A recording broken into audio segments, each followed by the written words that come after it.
Assalamualaikum warahmatullahi wabarakatuh. Salam sejahtera untuk kita semua. Apa kabar Bapak dan Ibu? Saya doakan senantiasa kita dalam keadaan sehat, baik, dan bahagia. Senang sekali pada kesempatan kali ini saya, Sri Sulistiawati, mahasiswa Pasca Sarjana Administrasi Rumah Sakit Universitas Respati Indonesia. Di sini saya akan memberikan informasi terkait hipertensi. Saat ini saya bertugas di Rumah Sakit TNI Angkatan Udara Dr. M. Salamon sebagai perawat senior. Sebagai seorang yang berkecimpung di dunia kesehatan, tentunya saya tidak akan bosan untuk mengingatkan diri saya sendiri dan semuanya untuk selalu menjaga kesehatan. Denny Santoso menuliskan, gaya hidup sehat bukanlah barang yang bisa dibeli, tapi kebiasaan yang harus Anda lakukan secara rutin. Dan seorang bijak lain bernama DeForest Clinton Jarvis mengatakan bahwa jauh lebih sulit untuk membuat orang sehat daripada membuat mereka sakit. Sebagai tenaga kesehatan, kami memiliki tugas dan tanggung jawab untuk memberikan edukasi dan pelayanan kesehatan kepada masyarakat demi terpeliharanya kesehatan di lingkungan masyarakat. Namun faktanya, berdasarkan riset kesehatan dasar Rikesda oleh Kementerian Kesehatan RI tahun 2021, sekitar 34,1% penduduk dewasa Indonesia mengalami hipertensi.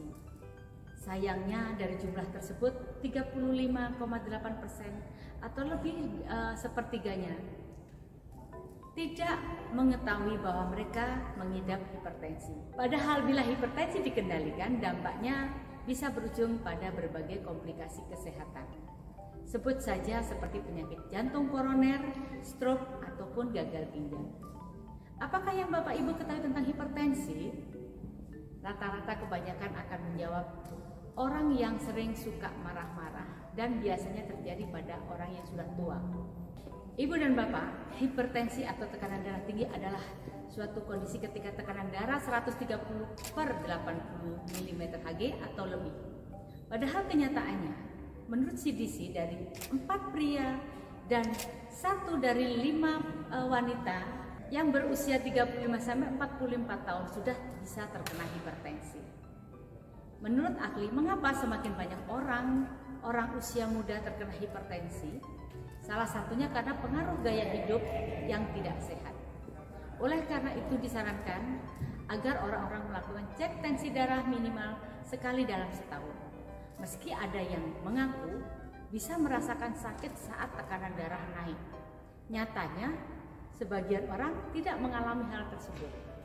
Oleh karena itu, kondisi hipertensi sering juga disebut sebagai silent killer atau penyakit yang awalnya tidak menampakkan gejala sama sekali tetapi dapat merenggut nyawa penderita secara tiba-tiba.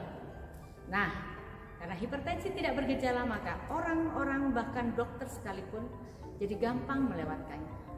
Terbukti dari statistik Rikesda tahun 2021 yang melihat ada sekitar 35,8% pengidap tidak menyadari hipertensi bila tidak melakukan pemeriksaan. Pada umumnya, hipertensi tidak disertai dengan gejala atau keluhan tertentu, tetapi keluhan tidak spesifik pada penderita hipertensi sering terjadi seperti sakit kepala, pusing, jantung berdebar-debar, rasa sakit di dada, gelisah, penglihatan kabur, mudah lelah, dan lain sebagainya.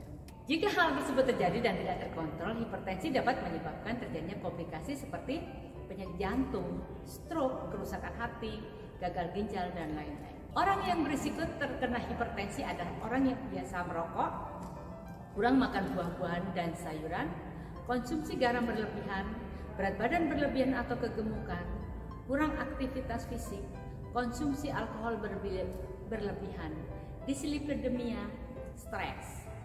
Oleh karena itu, penderita hipertensi harus menghindari makanan seperti konsumsi garam berlebih, acar, makanan yang mengandung banyak lemak, dan gorengan kulit ayam, daging olahan seperti sosis, sup dan tomat kalengan, makanan dan minuman yang manis, maupun margarin dan alkohol. Hipertensi juga bisa disebabkan dari faktor genetik atau keturunan, perubahan fisik, pola hidup yang tidak sehat, dan adanya kondisi penyakit medis tertentu. Untuk mencegahnya terjadi hipertensi, sebaiknya kita harus melakukan dengan cara yang cerdik, di mana C-nya itu adalah cek kesehatan secara rutin, E, enyahkan asap rokok, R, rajin aktivitas fisik, D, diet seimbang, I, istirahat yang cukup, dan K itu kelola stres. Nah, itulah beberapa hal terkait hipertensi yang dapat saya sampaikan. Mudah-mudahan bermanfaat dan memberikan pencerahan kepada Bapak Ibu semua, sehingga tidak bingung dan tidak segan lagi untuk menghubungi klinik pelayanan kesehatan terdekat untuk pemeriksaan tekanan darah secara rutin minimal 1 tahun sekali, atau jika Bapak Ibu memiliki masalah gejala hipertensi yang sudah saya informasikan tadi. Buah melon, buah mangga mulai tumbuh di pekarangan. Sehat itu sangat berharga jika dibandingkan harta kekayaan. Saya Sri Sulistiawati, salam sehat dari Rumah Sakit TNI Angkatan Udara Dr. M. Salamun Bandung. Assalamualaikum warahmatullahi wabarakatuh.